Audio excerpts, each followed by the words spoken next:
SHORYUFLICKS. Well, what do we have on deck for our last movie? What we have on deck is actually Netflix's first exclusive movie. Now, to be 100% clear, it's not a movie that they produced on their own. They actually bought the worldwide distribution rights to it for $12 million. Here's what we thought of Beasts of No Nation. So I have nothing bad to say about Beasts of No Nation, not one thing.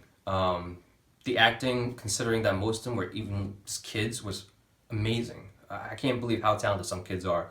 Idris Elba has always been a great actor. He can play almost any role. He plays the commandant in this movie, and you kind of want to support him, but you know his intentions were always bad throughout the entire movie, and he captures that very well. The cinematography in this movie, considering the location where they shot and just how they captured every single scene, it felt like every single detail in this movie had enough attention paid to it. It wasn't just half-assed or anything like that. Where some movies they kind of lose a little steam towards the middle or the end, not one bit. I like how they captured the main character Agu's spirit as a child, where he was entrepreneurial, creative, and to a certain extent naive, because he was raised in a village that had no war. But then he was thrust so violently into this war that he had no part of. The manipulation of Agu's mind was the most painful thing for me to watch, where again he goes from this innocent kid who had such a great spirit of entrepreneurship, just thrown into a world of guns, violence, and to a point where you actually see him being not necessarily forced into his first murder.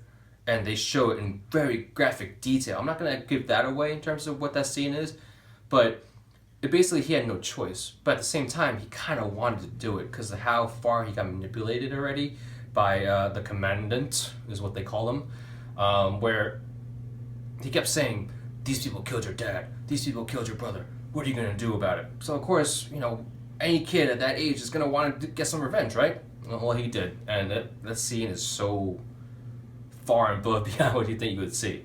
One scene that hit me hard is because they built the relationship very well, is Agu's friend Stryker dying. Sorry if this is a spoiler, but the entire movie they show that these two kids bonding together, growing up in the ranks together, and really having each other's backs, time in, time out. No matter what, they had each other's backs. And then during the times when they started losing their battles, of course, Agu's gonna lose his best friend, and he lost it in Stryker. And that hit me so hard, I wanted to cry. Maybe I'm just not a good guy, because I didn't cry, but I wanted to.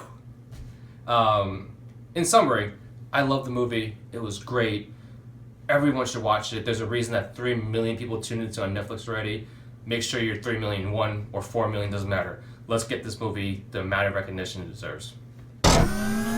So, Beasts of No Nation. I also, like Will, loved this movie. It's a very good story about a boy's violently forced transition into adulthood. You have the character of Agu played by Abraham Atta, losing his entire family and kind of being forced into what is a children's militia, basically.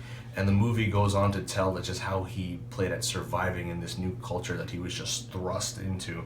What was very heart-wrenching about the movie was just watching this boy transition from just a very young, energetic, playful, imaginative kid to having his family kind of just torn out from under him, and then having to be trained as a killer in this children's militia. Witnessing that kind of loss of innocence at such a young age, and for so many children, is sadly not just the reality of what's going on all over the world today, but it's also, the movie kind of acts like a metaphor as to what's going on in American society today with the youth and having their innocence kind of just ripped out from under them. The acting in this movie is pretty awesome. Idris Elba and Abraham Atta play off each other really, really well. The overall cast of this movie just make the movie what it is and give the overall tone and reality just that little oomph that gets you sucked in. Obviously, from the tone of my review, my final verdict is this movie is excellent. Go to Netflix, type in Beasts of No Nation. It's definitely worth the 2 hours and change that you're going to be spending on it. It's probably one of the best movies of the year. So in summary, guys, I love this movie, as you can already tell. What do you think about it, Maersky? I loved it too. This movie needs to be watched. Go to Netflix.com, get that view count up as much as possible so that Netflix knows that they need to keep spending that money and making these movies come true. Thanks for watching this episode of SHORYUFLICKS. My name is Maersky. This is my boy, Will. Please like, subscribe, and comment. We'd love to hear what you think. Tell us how this new format went, and we'll see you next time. Adios. Peace. SHORYUFLICKS.